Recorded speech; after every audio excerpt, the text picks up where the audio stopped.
la famille, super content, super heureux de vous retrouver sur notre canal. Alors, comme vous avez pu voir, il y a un petit peu de changement. Alors, c'est pas la banane que je mange qui fait le changement. Non, c'est que maintenant, le canal va continuer plutôt avec moi. C'est-à-dire que Stéphanie et moi, nous avons décidé un petit peu de prendre un petit peu de recul, donc il y aura du changement. Tout ça sera expliqué dans la vidéo. Euh, du coup, pour faire simple, moi, je continue la route. Je continue la route avec le bus. Je continue la route avec les animaux. Et Stéphanie, elle va partir en Suisse. Donc, on se sépare pas d'un coup. On a pas mal de choses à mettre en place pour qu'elle puisse repartir en Suisse pendant quelques temps. Donc, et à commencer par son passeport qu'il faut renouveler. Donc voilà. Donc, comme vous avez su, on n'a que 10 jours. Et on va mettre ça en place. La vie ainsi faite, c'est pas un grand champ tranquille. C'est pas des beaux ciels bleus. Des fois, il y a des orages. Des fois, il y a des gros orages.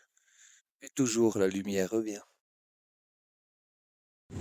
Et voilà, tout le monde prêt pour partir des secrets. Et il pleut maintenant. Et on va partir sur la pluie encore une fois. Encore un voyage sur la pluie. Tout le monde à sa place.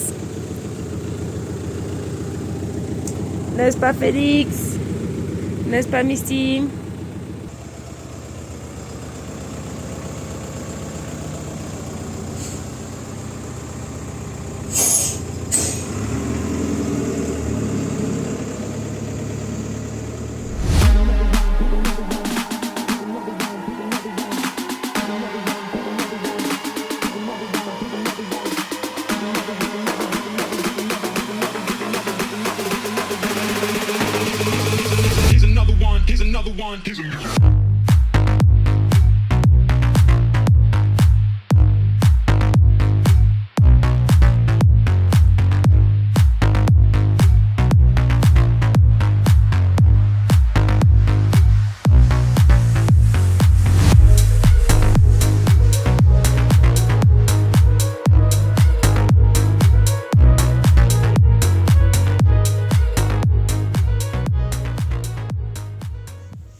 Ah, jour de pluie, jour d'orage, et en plus il faut sortir de la ville. Alors là, ça n'a vraiment pas été évident. La ville, tous confinés, tous serrés, beaucoup de monde. D'ailleurs, c'est peut-être un petit peu le problème qu'on a eu avec Stéphanie. On est beaucoup l'un sur l'autre, on voyage ensemble. Le voyage, quand on voyage en couple, c'est 24 heures sur 24 ensemble. Donc nous, il n'y avait pas grand moment où on se séparait, peut-être pour aller vendre, pour aller faire quelques courses, quand un promenait les chiens et l'autre s'occupait des chats. Donc voilà, je pense qu'aussi ça a un petit peu joué. Les finances aussi, qui ont peut-être été un petit peu tendues ici en Bolivie. On avait l'argent, hein, mais ça venait et hop, ça repartait, ça venait, ça repartait. On n'avait pas une petite avance, on ne sentait pas l'aisance qu'on avait au Brésil.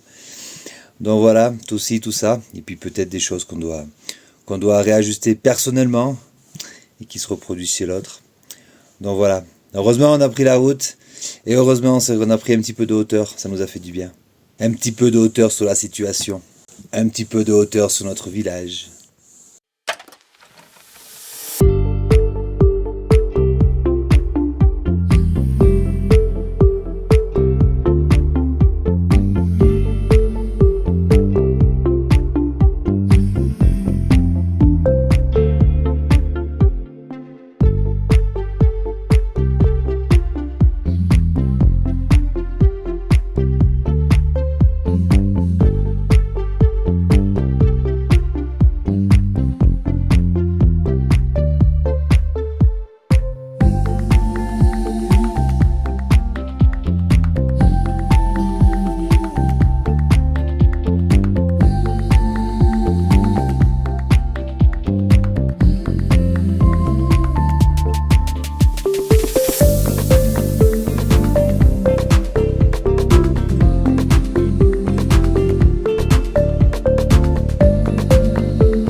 les chemins sinueux de la montagne. Donc c'est ces chemins sinueux qui nous permettent quand même de prendre un petit peu de hauteur sur les situations. Avec Stéphanie, on a beaucoup discuté et c'est pour ça que les choses vont se faire comme je l'ai dit précédemment. Moi, je vais continuer la route. Elle va partir en Suisse. Stéphanie a beaucoup d'affinités pour ce pays. Elle a passé beaucoup d'années là-bas.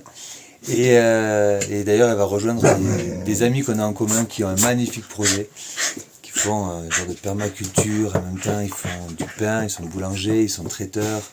Ils font des magnifiques pizzas qu'ils ont revisitées, qu'ils appellent ça des feuilles. Donc voilà, elle va partir un petit peu là-bas, ça va lui faire du bien. On va se donner les moyens d'y arriver parce que c'est pas fait encore. Et puis moi je vais continuer la route avec ces foufous là. Et puis on va continuer l'aventure.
Voilà la famille. Donc comme vous avez compris, plus que 10 jours pour partir. Donc on a quitté dès le lendemain Sucré, après ce refus de prolongation. Dès le lendemain on s'est dit c'est pas grave, on part, on va à Oruro et on retente le coup. On a tenté le coup à Oruro et je vous fais pas durer le suspense, ça n'a pas fonctionné. Ça n'a absolument pas fonctionné. Il n'est pas prévu en fait de faire des prolongations de 30, 60 ou 90 jours, 90 jours pour un visa touristique. Donc voilà, je pense qu'ils auraient bien aimé nous au guichet et puis la personne un peu haut placée aurait bien aimé nous laisser passer, nous laisser un petit peu plus de temps. Mais informatiquement, ça buguait, ça ne passait pas. Donc voilà, donc on n'a pas insisté, hein, on ne va pas se battre contre les systèmes. Et du coup, on a repris la route. Alors je vais vous montrer un petit peu sur la carte la route qu'on a faite. Alors voici la carte. Nous sommes partis donc de Sucré. Ça se trouve à peu près à 3007-3008 mètres d'altitude. Nous avons pris la décision de passer par Chalapata. Ça nous permettait de longer l'altiplateau. Le but était de voir ce lac qui en fait, on ne le savait pas, mais n'existe plus depuis 2015. Le lac a été totalement asséché pour l'agriculture. Nous sommes donc passés par là. Pour y arriver, nous sommes quand même montés jusqu'à 5000 mètres.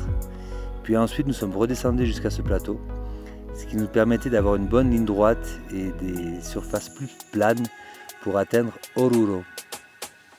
D'Oruro, après le refus, nous n'avons pas perdu une seconde.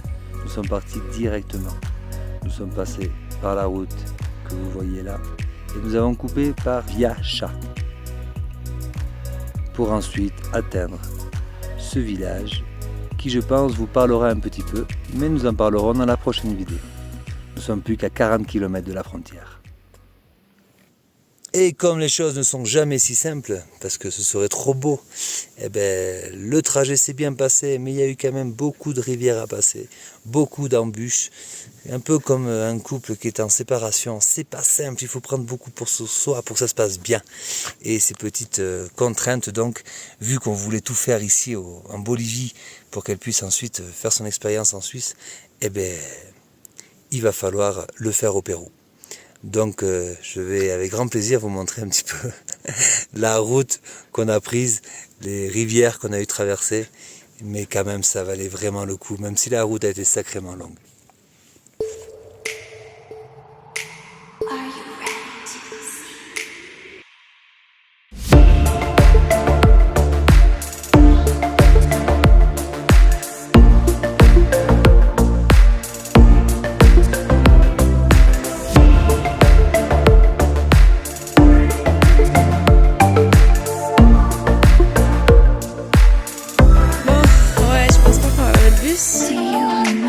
Est-ce que ça passe? Normal.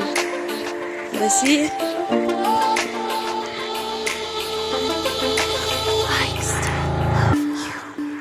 Je pense que ça ira.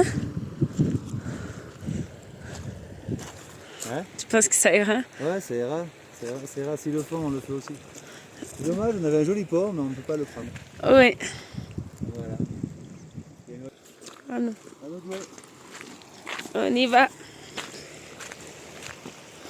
Après la grosse descente, les freins ils ont chauffé, maintenant on a une rivière à passer.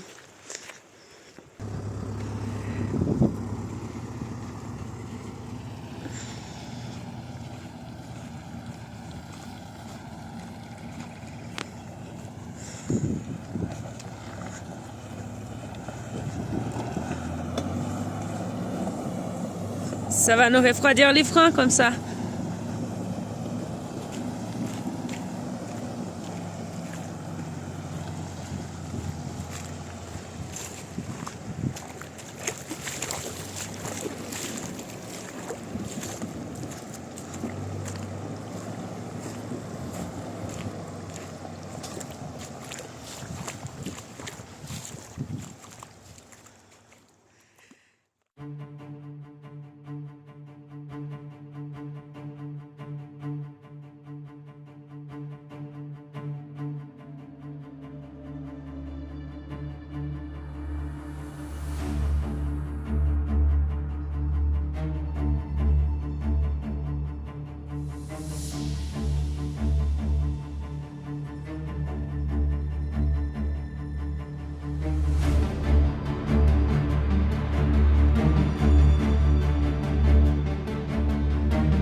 Voilà, la situation a été assez compliquée, le trajet s'est déroulé comme on a pu, entre crise et bonne humeur. Voilà, c'est pas évident une séparation, c'est vraiment pas évident. Chacun veut le meilleur pour soi, chacun voit ce qu'il a besoin de voir pour lui, ça ne va pas forcément avec le couple. Mais voilà. Donc on va arriver à Tiwanaku. J'ai mis les bouchées doubles, j'ai roulé un maximum pour pouvoir arriver le jour de mon anniversaire. Dans tout ce malheur, il fallait bien un petit peu de bonheur. Donc voilà, je suis arrivé à Tiwanaku et dans la prochaine vidéo, eh bien, vous en saurez un peu plus sur Tiwanaku. Je vous embrasse très fort. Je vous retrouve à la prochaine vidéo. Il y aura encore Stéphanie. On va faire tout ce qu'il faut pour qu'elle puisse aller en suivre.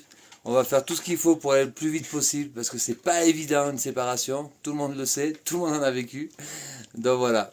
Je vous embrasse fort, je vous aime. Prenez soin de vous. Et je ne peux pas partir de cette vidéo en remerciant. Alors, c'est pas un humain, c'est pas un animal. C'est ce bus. Nous avons traversé la Bolivie. Il nous reste encore 40 km. Aucun problème. Le bus a monté des côtes de fou. Le bus a chauffé. Le bus a eu des freins qui ont chauffé aussi. Je fais une dernière petite dédicace à mon bus, à notre bus, pour nous avoir amenés jusqu'ici. Et il est toujours prêt à rouler.